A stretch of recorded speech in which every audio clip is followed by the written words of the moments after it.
All right, well, welcome to the webinar today. We're going to be talking about the use of the DPI scanner to go from there through EdgeWise all the way to Revit, and we're going to try to do this all live in this hour of the webinar. In addition, we're going to have a case study in the middle of all of that. So we were just joking before we got online here that we've got 5 different offices involved in this. We're going to be passing data back and forth. We have a number of different connections. So there's all sorts of ways that technology can go bad on this thing. So I'm actually expecting this not to go off without a hitch, but we'll see. It'll be fun regardless. We'll see how this goes. All right, let me just get this slideshow started. So just a real quick agenda, let you guys know what we're going to be doing here. I'm going to start off with some introduction, so I'll introduce our presenters today, talk a little bit about what we're going to be doing and kind of the goals and context of the presentation today. We're actually going to be doing a live scan. Tom Greaves is going to be up in Boston. Is that right, Tom? Is that where you're located? I'm in our Boston office, yes. Boston office. Okay, so he's going to be scanning live.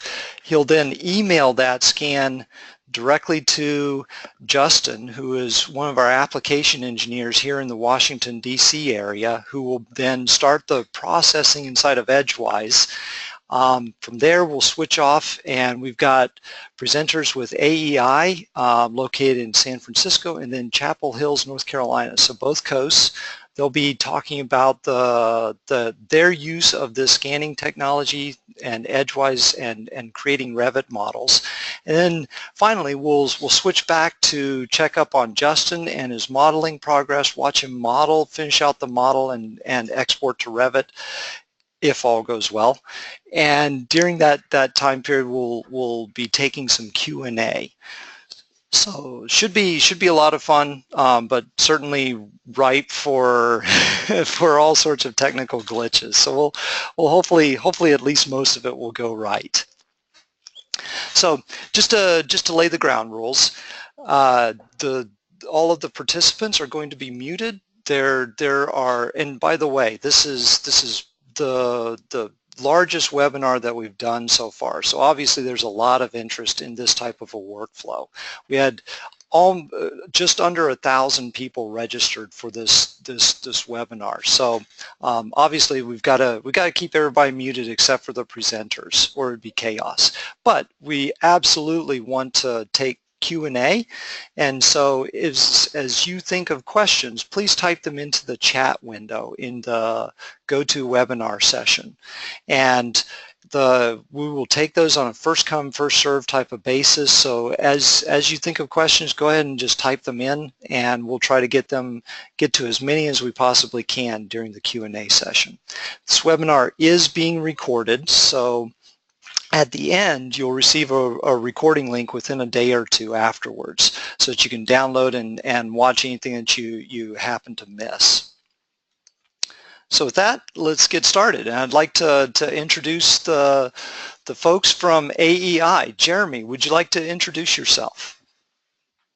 Sure. Again, my name is Jeremy McKee. I'm in our Chapel Hill, North Carolina office. I'm a mechanical systems designer working in our energy and utilities group. We do a lot of chill water, steam, cogen projects, site distribution. Been with Verity engineers for 7 years and been working with Revit for 6 of those years. Have approximately 50 plus scans with the DPI scanner and have done 10, maybe a little over 10 point cloud conversions from EdgeWise to Revit.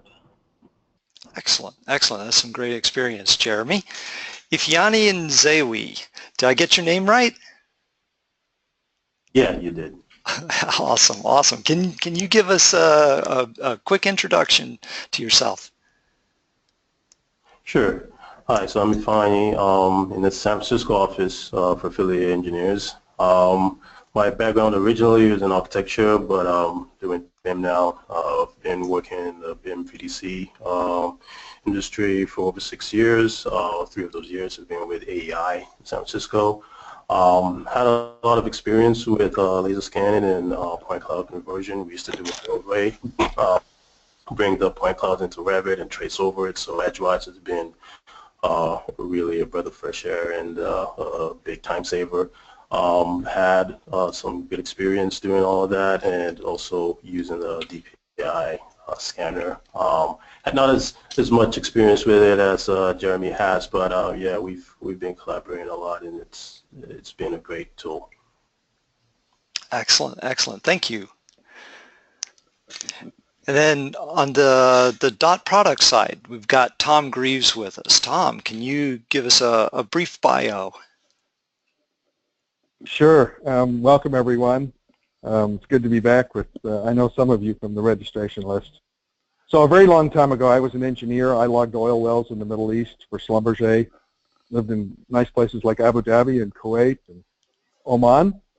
Roll the clock forward. My wife and I started SparPoint in 2003, and we built a conference business singularly focused on 3D laser scanning. So I've been around 3D for most of my career, and I joined DotProduct 3 years ago to head up sales, marketing, and customer support. So I'm going to be doing the live demo in just a few minutes.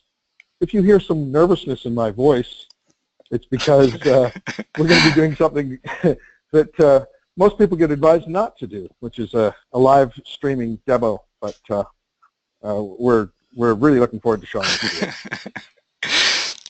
Yes, we are. Yeah, we were joking. We've gone over, we've rehearsed this a handful of times over the last couple of days, and never without a hitch. So I'm sure we're going to have some sort of hiccup, but we'll make it through it, and it'll be fun.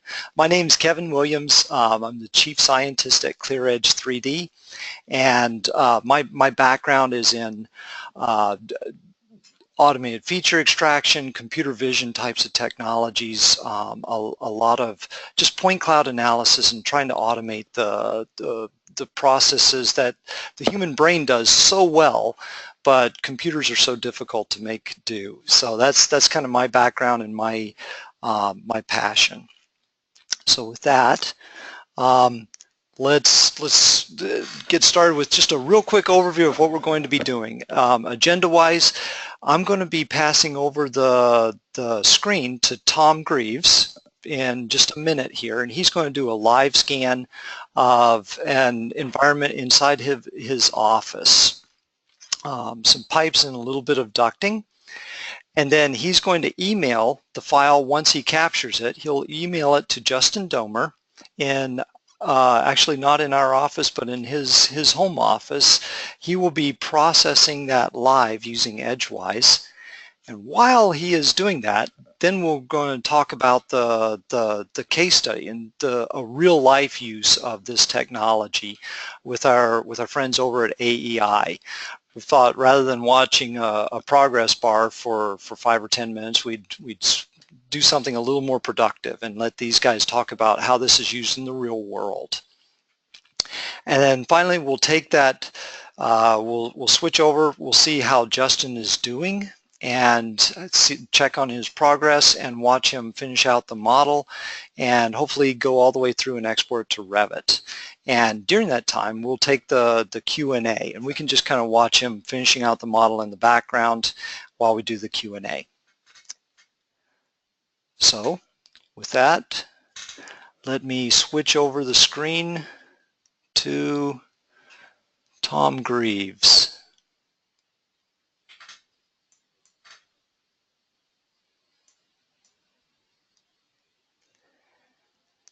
There you go, Tom. You should have control. Excellent. I see your screen. Okay, great. Okay, so what we have here, I've got our handheld scanner mounted on the end of a 6-foot pole. And the tablet, so the scanner's up in the air. You can see some piping and duct work. Just to show you what we're going to scan there. And I've got the tablet at eye level. So let me get started here. The first thing I'm going to do is just back up a second because I want to get a little bit of the carpet and actually want to get the back of Chris's head. Okay, there we go. Chris is our movie star. Yeah, okay. So I'm walking around our office. We're capturing pipes and ducting. And as I move closer to the piping, the yellow turns to green. So this is a real-time feedback about the quality of the data we're collecting. Often yellow is perfectly adequate, but for specific areas of interest, we'll try and get it green. And our scanner is stitching this data together live, and it warns me if I'm moving too quickly. It does that if it's struggling to relocalize. There, I've got some nice ducting. You notice that it lost tracking momentarily. It can recover from those situations quite readily. That's normal. And I'm moving around here to another part of the scene. I'm actually going to do a 180 and get back to this area and get that piping from the other side. Okay, so we got pretty good coverage on it now. And I'm not representing this as the workflow that you would use if you were going to replace all this piping. It's just intended to be representative. Okay, so I think what we're going to do is finish the scan part there. And the first thing the software does is it makes a backup copy of the data, so we can always recover to this point. And we have a quick look, and we can see that we've captured some pretty good data. And then the next thing I'm going to do is run an optimization routine. We don't have any targets, so I'm just going to use the targetless workflow here. And what we're doing here is aligning the frames of 3D data that we've collected in real time and taking another pass through them and tightening up the alignment. We're also leveling the colors in the scene from frame to frame, and we're eliminating redundant points. Okay, so there we have it. Then the next thing I'm going to do is set up a coordinate system, because we want this data to be passed off to Justin in a reasonable orientation. Right now, the coordinate system of the data is the z-axis is pointing away from the camera, and x is going to my right, and y is going down. And most designers I know like to have at least z up, so we're going to do that first. I'm just going to pick a point in the scene here, and we've set z up, and I'm going to make x. I could just as easily do y, come out of the wall, and there we have a reasonable data set. Okay, so we've optimized the data, and we've got a coordinate system. So next thing we're going to do is save it. And this is going to be EdgeWise Webinar Live. Okay, continue, and we're going to save it in that coordinate system. So this is all being done on a very modestly priced tablet. The tablet is actually doing two things today. It's doing all the scanning job, but it's also a presenter in this webinar, so it's got double duty. I'm just astonished that a very modestly priced computer like this can do both of those things at once. And so then what we do is I'm going to email that file to Justin. So I select the email button, and there's the file, and we're going to send it to Justin.Dahmer. And just for fun, I'm going to email it to Kevin also, CC him on the data. There we go. And this is going to be subject line, webinar, demo, data. So the idea here that I'm showing, it's a very small file, 5.6 megabytes. Typically our files are under 20 megabytes. A very large one might be 30 or 35 megabytes. But what I wanted to show here is that the small file footprint lets you send the data from the field to the office. And if someone in the office says, gee, that's not complete enough, you get to find out before the person leaves the field. That's huge, we think. We have customers that have some senior eyes looking at the data in the office, reviewing it before the field crew leaves. It's a way of increasing the productivity of those senior eyes because they get to review multiple crews' data. So all of this is enabled by having a data collection system that works on a mobile device, and then being able to send the data over a reasonable Wi-Fi or cellular network. So I'm going to press send, and then Kevin, you might want to switch the presenter to Justin so we can see that data come in. All right, I just did that. All right, I just hit the send button. Justin, are you able to Yep, share can you your guys see screen? my screen all right?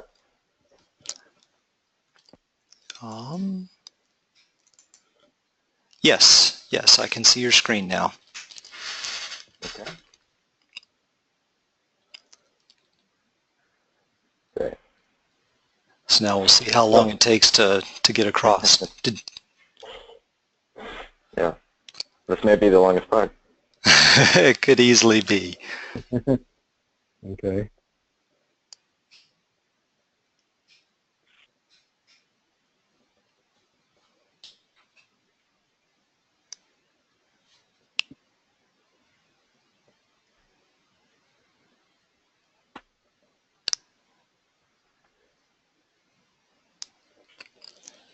This could be the glitch we've been waiting for.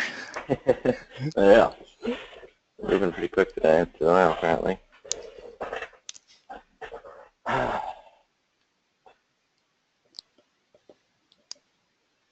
Okay, I'm going to try sending it from another application. Shouldn't make any difference, but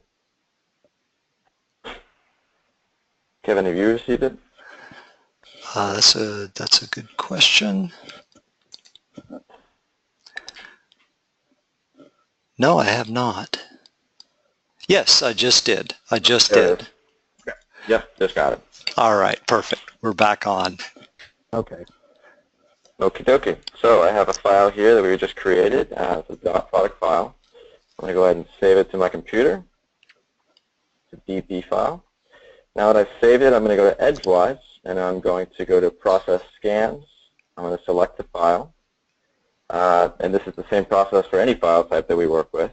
And hit Open, and select what I would like to start. So I want to make a database and a pipe file. Adjust the settings a little bit. And then I'm going to hit Go. And then once we go, it's going to go do its thing. So it should take a little bit under 10 minutes. And I will pass it off to Kevin, so we can let this process, and we'll get back as soon as it's done. All right, perfect. Thank you, Justin.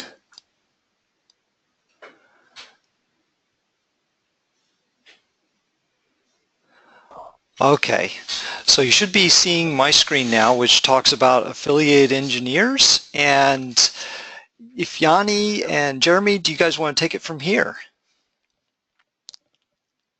Sure, we can do that. Hello, can you hear me? Yes, I can hear you loud and clear. And I'm actually going to give the mouse control to Jeremy here. All right. But go ahead, if Yanni. Okay. So we're from Affiliated Engineers. I'm in the San Francisco office. Jeremy is in Chapel Hill, North Carolina office. We're a large company. Have a lot of offices spread across the United States, have presence in the UK. Over 600 employees, go through a number of projects, or have over 200 lead projects. Every year we tend to get a lot of as-built projects in which we do not have adequate documentation, so of the plans are not indicative of the changes that have been made over the years. So by the time we get to it, we see that what we have down on paper is outdated, and we don't have any CAD files or any other documentation that shows the changes that have been made. So it tends to be a frustrating process trying to get through. You can only take so many pictures when you're out on site, and that only works so well for converting into a smart Revit model. So we quickly recognize the advantages of laser scanning.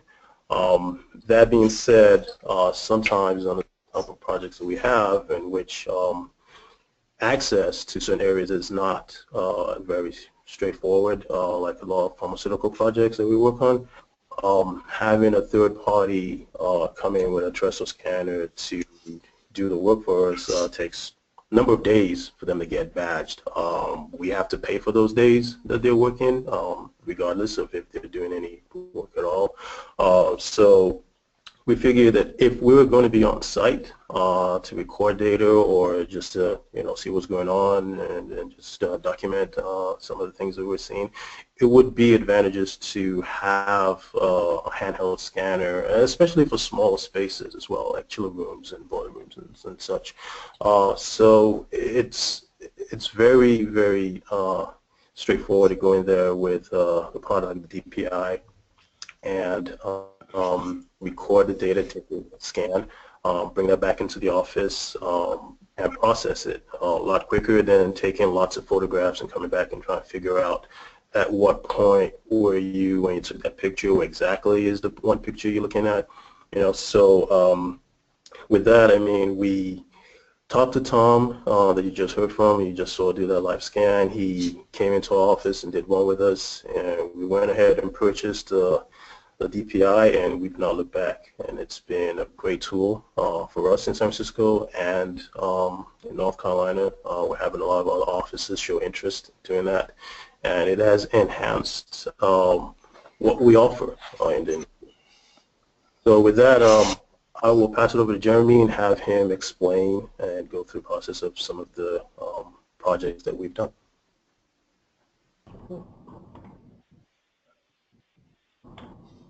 Thanks, Stefani. The case study we're going to go over today is of a mechanical room of a local client. It's here in Chapel Hill, North Carolina. And the current as-built that we were given were really inadequate. When you compare the drawings to some photographs that we were able to get during kickoff meetings, things like that, you can tell that there have been several renovations, typically small things, but it was enough of the small instances where it would have caused major issues out in the field. So we really needed proper as-built documentation for coordination for the renovation that we're going to do. We're going to be adding pumps, bypasses, control valves, instrumentation and controls, things like that. So it's really important for us to capture the entire space.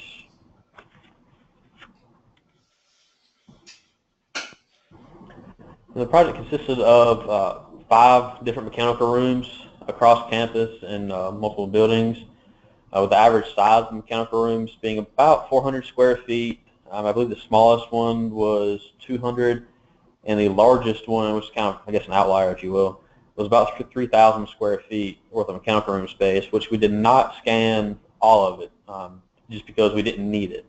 There's a lot of open space, so we really only scanned the area that we're going to be working in. And each of the rooms really pose their own unique challenges, but most of the rooms were very congested, limited to line of sight.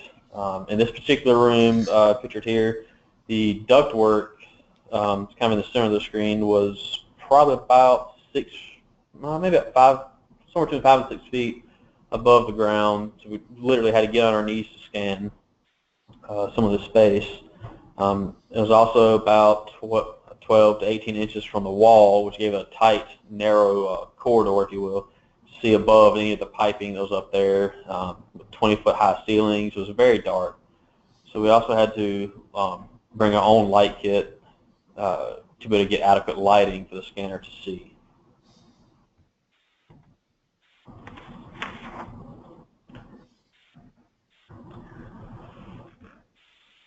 Then, as we got to each site, as part of our field collection workflow, we did a pre-scan walkthrough to help establish what was important to us to scan. The areas that we were going to be working, any major pieces of equipment, major isolation valves that we needed, things that were really important. And then we also discussed, well, what would be nice to get, or no, where are we going to be close to, so we can make sure to capture that area for coordination purposes. We also discussed a scan route and where we were going to start our scans from, a central location, so we could pin the files together. And also discussing a scan route allowed us to say, well, we want from point A to point B to be in scan 1, point B to C in scan 2, and it really helped us out.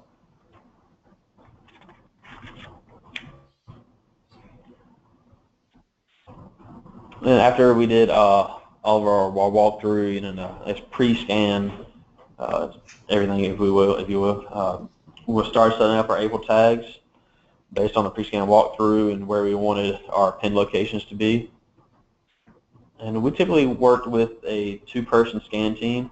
One person ran the scanner, while the second person watched the person who was scanning, make sure they weren't going to trip over any drain valves or bump into any valve stems or anything like that. And if the person scanning was in a nice environment where they didn't really need to be watched, the second person went around, collected equipment data, so valve tags, equipment tags, took any readings from pressure gauges or temperature gauges, things like that.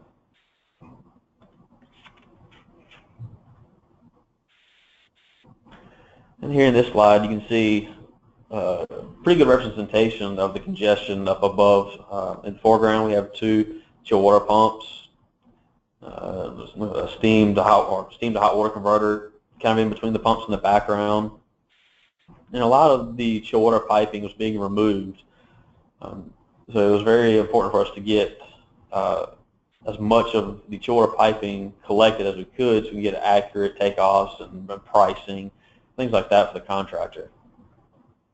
We're also trying to clean up the space as much as we could for the owner for any future renovations or whatever they needed for the space.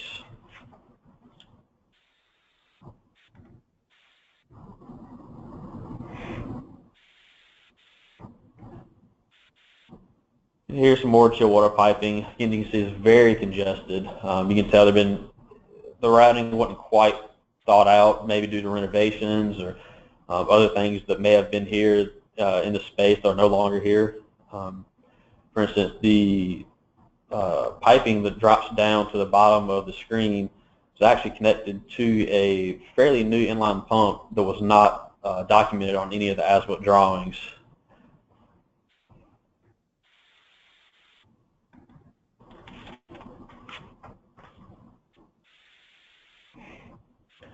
And after we were done with all of our capturing out in the field, came back to the office, we prefer to use the .dp files are native to the DPI scanner. And they imported to EdgeWise great. And we extracted all the piping, ductwork, conduits through EdgeWise. We set it to run overnight. Just because of the time, it was very simple. It's a hands-off kind of application for the initial portions of it. And after we did our QA/QC within EdgeWise, we exported it to Revit. We also imported the native DP files into Recap just for simple viewing, so we can bring the point cloud into Revit easily. Just for some of the other engineers that all they needed was to look around in the space.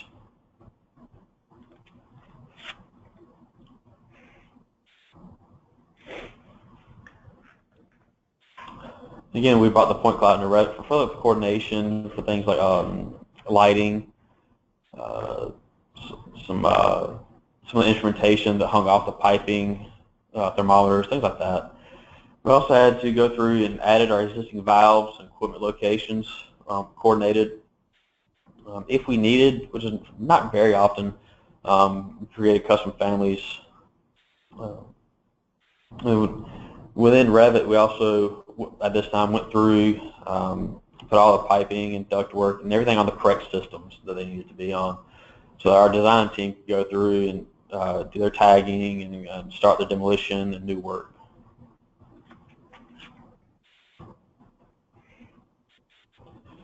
Our final deliverable was a set of construction documents showing the demolition and new work for additional piping. Adding a pump, control valves, controls and instrumentation, this very tight space.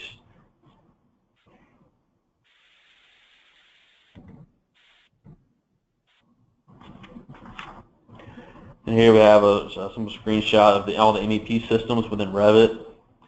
You can tell all the ductwork, some large ductwork, some smaller piping. We've gone through, added valves, put things on different systems, added some electrical panels.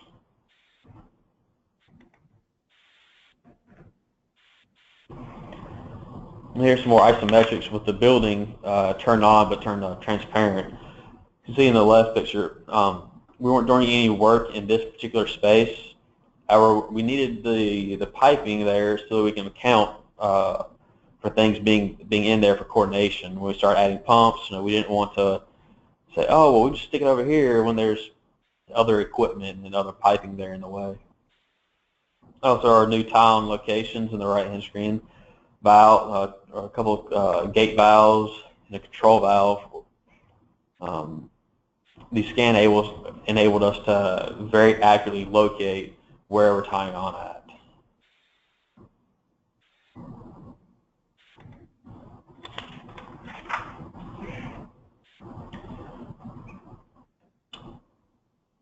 Our DPI to EdgeWise workflow to time savings, we estimate it to be about 60% time savings. It took us 2 people, approximately 10 to 12 hours to survey all the rooms. It was about 90 hours total for processing, QA/QC, and the model setup. So most of that time was spent during the model setup, which included developing the architectural model, assigning the different systems to the MEP model, adding valve at their correct locations, getting any equipment that needed to show as demolished or existing, finding it, getting it modeled, and getting that put into the Revit model. We estimated that the traditional time or the traditional method to survey everything was going out there with pen and paper and a tape measure and measuring your bottom of pipes and so far off this wall, so far off that wall. Probably would have taken about, again, 2 people, about 250 hours. So it really was a major time savings. Also, one of the things that some of our clients really liked, that the initial portion of letting EdgeWise run, extract all the data, really is a hands-off kind of application. You set it, you go home for the day kind of thing.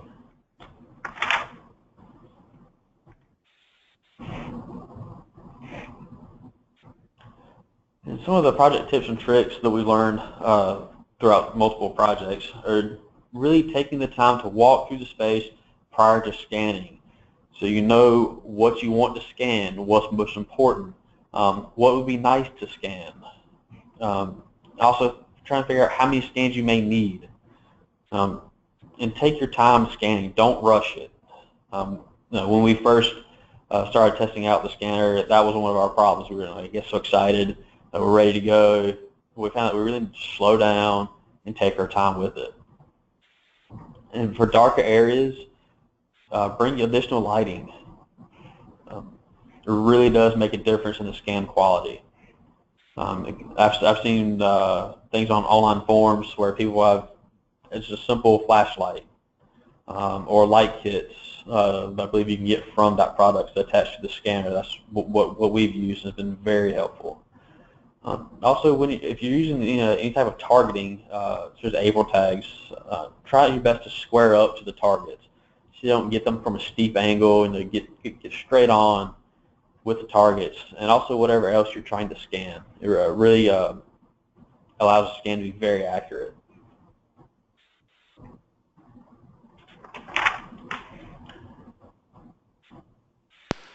So from here, Tom Greaves is going to take back over. Excellent. Thank you. Thank you, Jeremy. Tom, you want to talk to just kind of give us a recap and a summary of the technology that you guys have built there.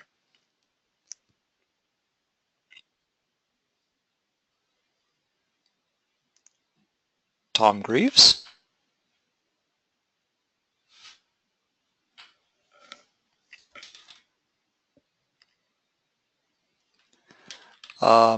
Chris Ahern, are you available?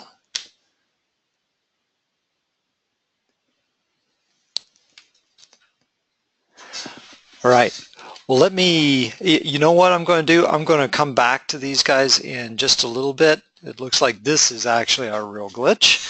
So I'm going to move on to the next slide and talk just a little bit about EdgeWise, and hopefully we can get Tom back online here shortly and to just explain a little bit more of the details of the technology that they've got.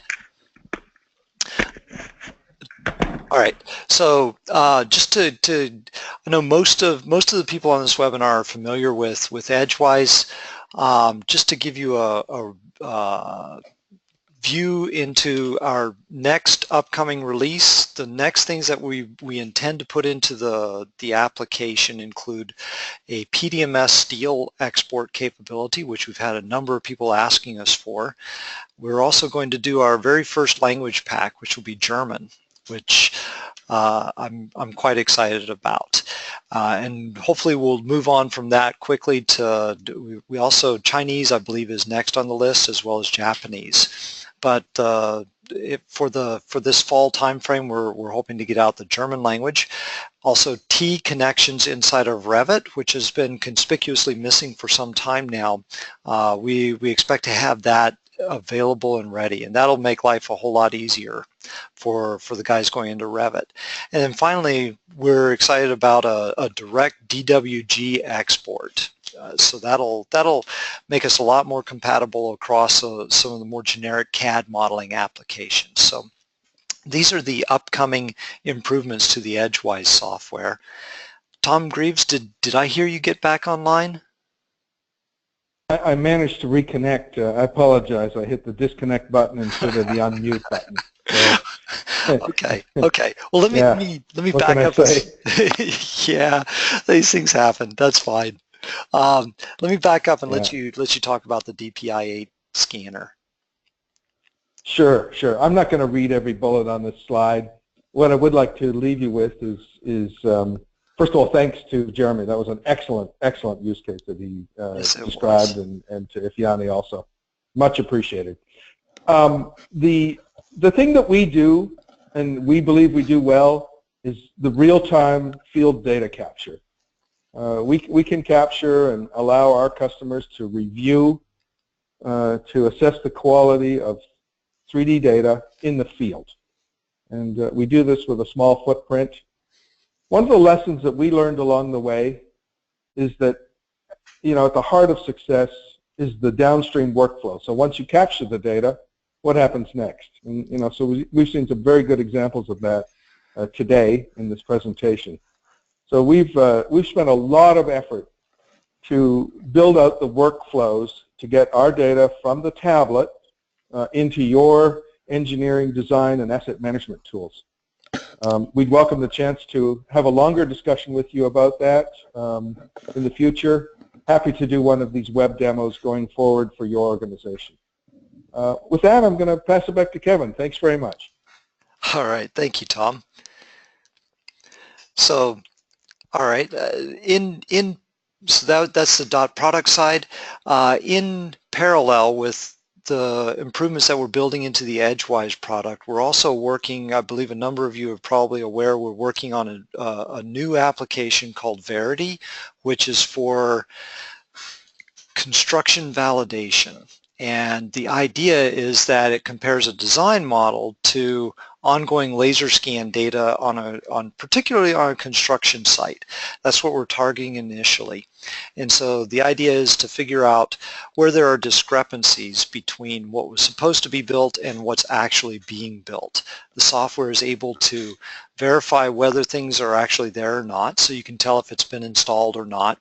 It automatically flags any out of tolerance work, and we're building it out as a very generic algorithm, so it works on anything, not just the traditional EdgeWise components like steel or piping, but it works on lighting, on walls, on windows, on anything that you can bring into a Navisworks project. You can analyze inside of Verity. In the future, not in the first release, but in the future, we will be able to adjust that design model in the end to whatever the point cloud says is actually built, so that you can end up with an actual as-built model of your conditions there. And initially we intend to release this as a product that's completely integrated with Navisworks. Very shortly thereafter, it will be integrated into Revit and Tekla as well, and probably some other applications. So just a real quick overview of what the software looks like at the present, and we're currently in beta with just a very small number of companies. We're trying to nail down the functionality, and we intend to have a more open beta in the future. But for right now, here's what the software looks like. It loads in a Navisworks design model, loads in a point cloud, and then analyzes it and gives you an element by element analysis. So you can see it's color-coded up the different pieces of steel in this case as to whether they're present or missing or out of tolerance, etc. And then we've got some fine detailed reporting in the actual Verity application, which is what you see on the left-hand side of this image.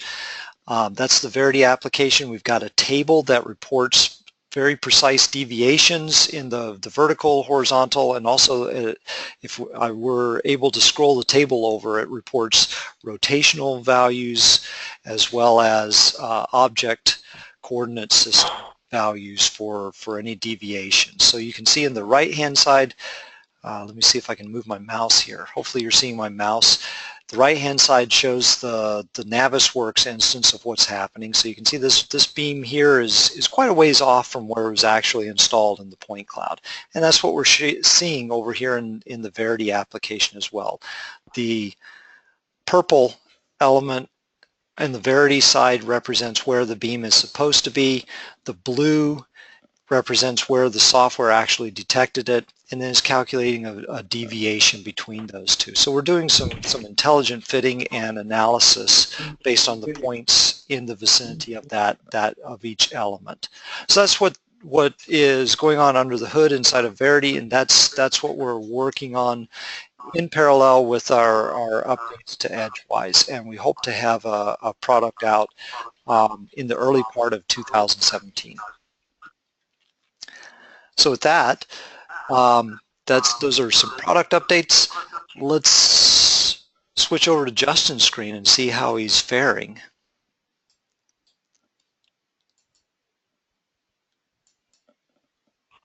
Sounds good.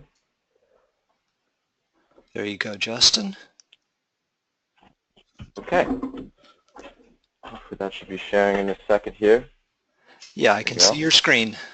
Looks like all files processed successfully. Yep, so we processed everything. It took under 10 minutes, so I was done a while ago. But at this point, now we can go ahead and actually start the modeling process. And so I'm just going to go ahead and jump into it, basically. Kind of take a look at what we got and what we extracted based off of the data that we just got. So from here, I'm pretty much just going to go through the general workflow and use the tools. Kevin, I know that we're going to do the QA. Are we going to be doing that first, or should I kind of go through the process and explain a little bit of what I'm going to be doing? You know what? Give us like a 3 minutes in. Just walk through the basics of what you're doing here to create this final model. Okay, gotcha. So the first thing is the QA process of just simply going through and taking a look at what we got. And also using our QA tools. So we've got some extractions here, but a lot of this we can do really quickly with our extraction tool. But we can take a look now using our inspection mode for some of the other stuff that we got. So we have our inspection tool. So with this, we can actually see the quality of the extractions and the points themselves. So we can see here just how things line up. So that's kind of what I'll just quickly do is jump through that. And based on what I see, it looks like stuff's pretty good. So not too worried about that, but that is kind of the normal workflow. And then from here, I'm pretty much just going to go and make a bunch of connections. So if stuff is not quite right, we can just delete it and edit it. But as far as regular extractions, it's really a process of drawing a quick box around it, double-clicking, and having it actually created by that. So we can go through here and do that. And I'm actually going to turn the clipping box on just to make it a little easier for this process. And we'll just go through and extract some stuff. So once I have things extracted, then I will do a connections. So I have an automated tool for actually connecting stuff. that, based on what I see here, we can use this process. We have our ducts already extracted somewhat there. So then I can go through and make connections. So I have a manual tool for connections, but I can also just hit our Easy Connect tool and just let that go and see if we can get some of it. This is a really small data set, so there's not a ton of stuff going on for like what we're actually going to be using. But you know, we can go through and do this process. So I think we ended up filling in, and there's some stuff that was in the clipping box that's blocked here, so we can't quite see some of it. But now I'm going to go through and just fill a lot of this in. So it looks like this needs to be connected, so we can fill that in. I need to extract some elements here, and so it's just kind of moving around and using the same tools and going. So pretty straightforward from this point on. Once I get pretty much the main sections actually filled in, then I'll go through and actually clean things up, and then I'll also give it a shot at getting it standardized, and then we'll throw it inside of Revit. So it should be pretty quick to go through that process. Okay. So if we got Okay. Perfect, Justin. So while Justin is doing that, let me jump to some of the questions that have been filtering in the meantime. And so we can just kind of watch Justin modeling here in the background, and I'm going to start fielding some of these questions. So the first question is for Tom. What was the scanning rate that you used in this demo?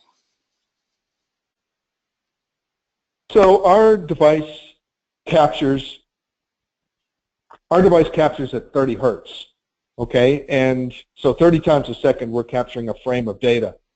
In the webinar, because we're sending this over a Wi-Fi link, you know, we're broadcasting the contents of the screen at the same time as we're capturing them. That slows down. It's probably only about 5 frames per second that you see, but the device itself is capturing 30 times a second. And so this drives how quickly you can walk through the scene. Have I answered that question to your satisfaction? To my satisfaction, yes. Okay. Okay. Cool, thank you, Tom. This next question is for me. Does EdgeWise only process one DP file at a time? What if there are multiple DP files based on one coordinate system? The answer is no. The latest version of EdgeWise, we've improved the way that we handle DP files. We handle them directly and a lot more efficiently now.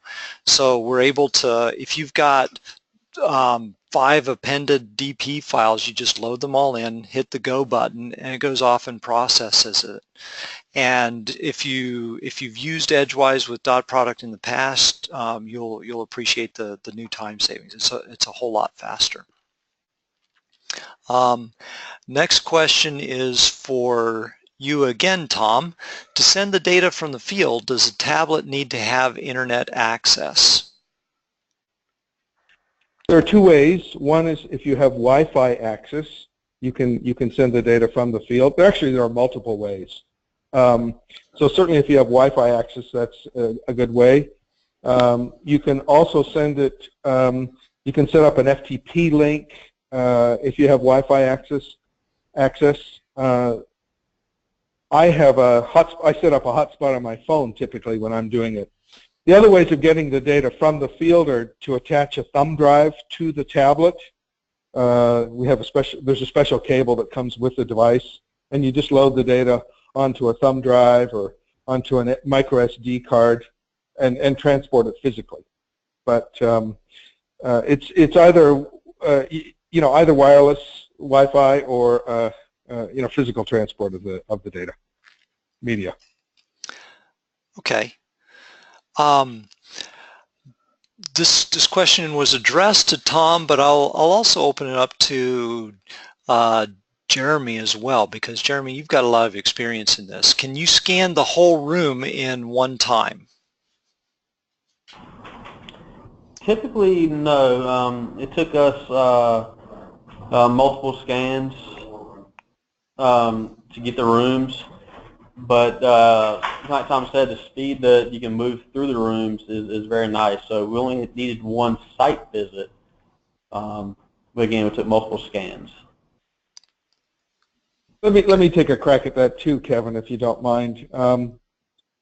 So the biggest room that I have ever done in a single scan, I was with our dealer in Microgeo in Italy in January, and we went into a gas pressure reduction station, and the room was 10 meters, so about 30 some odd feet by 5 meters, 15 some odd feet by about 4 meters, 12 feet high, a little bit more.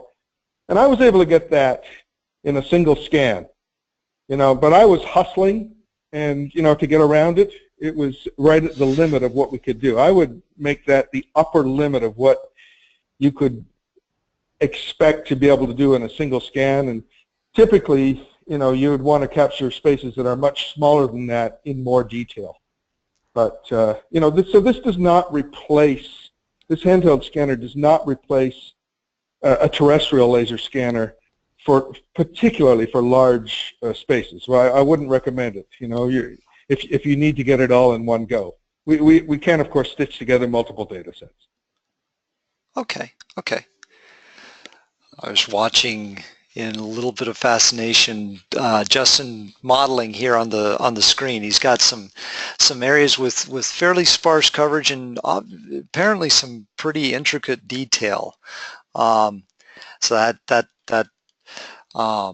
in a real world scenario, we could obviously capture a little bit more data on those areas and probably do a lot nicer job in terms of capturing actual reality in those instances. But don't worry too much about that, Justin. I think the point gets across.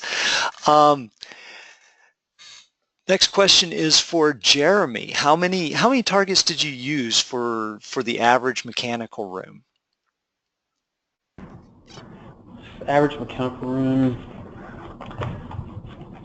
I really don't know. We didn't really count them. I would kind of guess I'd say 20 or so.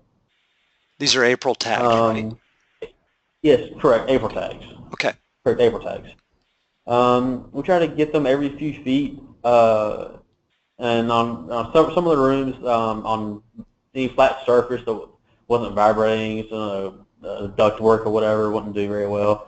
So we try to have a couple of them in every so often for optimization. Okay. This is a question for you as well, Jeremy. What advantages, disadvantages did you find in using the DPI-8 versus a terrestrial scanner? And maybe a way to refine that question is when is it appropriate to use a longer range scanner versus the DPI-8? When do you use which? I've been on size and time. The DPI-8 allows us to get smaller spaces and to mobilize very quickly. The head engineer here can say, hey, I need you out in the field tomorrow. I go grab the scanner, make sure the batteries are charged, and out in the field tomorrow. With the larger terrestrial scanners, we typically sub that out just from a cost perspective. Of acquiring one of those larger, more expensive scanners. The DPI-8 was a great price point for us to get into scanning. The largest space that we have scanned to date was actually this week. It was about 3,800 square feet. However, we used hard targeting for that. We did not use April tags. And that took about 2 days. Okay. I can get in on that as well. I think that one big advantage that the DPI has is that while you're scanning, or just after you're done scanning, and like Tom was saying, you can send this information back to the office over Wi-Fi. And right in the office, if there's something or an area that one feels that more data needs to be collected on, or something that's not very clear, they can let you know right away. And Jeremy's out there and he sends that out to the office, and they can say, hey, can you go behind the chiller and try and get some of these other pumps and so on. And you can do that while you're there versus having to go back out with a terrestrial scan, and another day that, you'd have to schedule to make sure facility management can let you in and so on. It saves a lot of time on that as well, and it's a lot easier to get really harder and smaller spaces, areas where you might not be able to squeeze into with a terrestrial scanner. You can stand on ladders with this. You can, go behind columns. It's a lot easier to access tight spaces with the handheld. Hey, Kevin, if I could jump in on that too. We have been developing workflows to combine terrestrial data with handheld data. Probably the most sophisticated and advanced one is with ZNF. We can transmit our data. We set up an access point, set up the ZNF 5010X as an access point. We send our data to it, and it's registered in the field on a Microsoft Surface Pro tablet right then and there. So we get to combine the ZNF data with the handheld data right away. Another sophisticated workflow is to do it in the office with applications like Cyclone from Leica or RealWorks, where we can combine the terrestrial data with the handheld data. And, so we capture the big areas with the terrestrial scanner and fill in the shadowed, occluded, missing areas with the handheld data. And that's a well-established workflow, and we have a number of customers running with that. Yeah, absolutely. I know a number of people trying to do exactly that, using that exact workflow. That's a great point. Justin, do you want to just, we're actually bumping up against the hour. Do you want to go ahead and clean that and export it to Revit? Just so we can see what the final Revit model will look like. And in the meantime, let me ask all of you guys, what are the light, color, distance conditions of the room to get a point cloud with the quality to get the model into EdgeWise? So what are your recommendations on lighting and distances to kind of optimize that scanning process?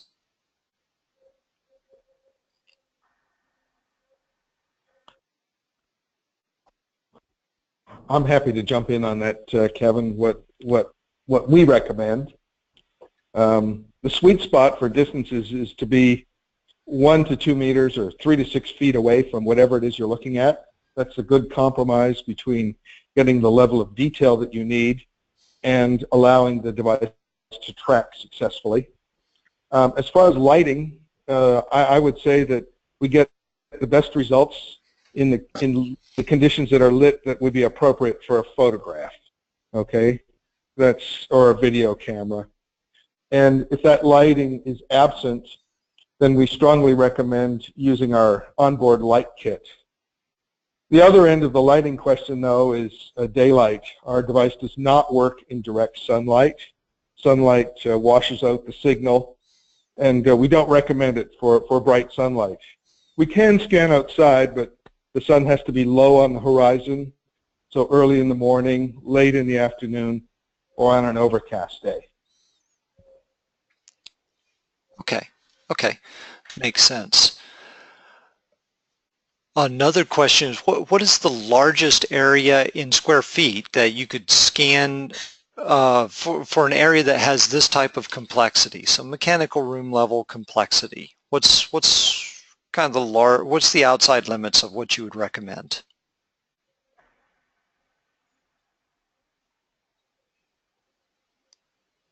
Again, for the case study that we looked at, the average mechanical room size was about 400 square feet. I guess using April tags, it doesn't seem to be so much of a square footage, but how many scans do you need? There's a particular workflow for using that, but if you need to, I would say 500 square feet. Seems from our experience, anything after that, you would really need to go to a hard targeting type method.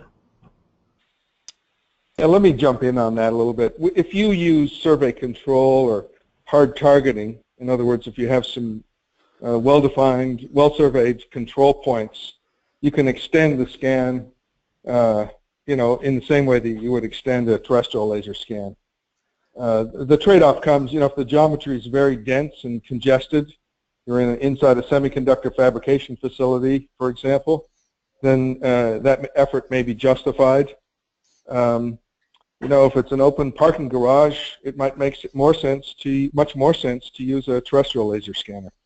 So the question, I believe, was specifically about mechanical rooms, and I would just punt that back a little bit by saying it depends on the complexity of the space. We have done some very large spaces when we have survey control. Okay, fantastic. Well, just looking at the screen here, looks like everything imported into Revit just fine. It looks like we've got a pretty good representation of everything that you scanned there, Tom. Very cool. Thank you, Justin, for doing the modeling and getting all those details in there. This looks great. Yeah, no problem. All right. Well, we are 3 minutes past the hour, so we're overdue. I want to thank everybody, all the panelists. It actually went off really quite well. Few minor hitches. I'm totally impressed.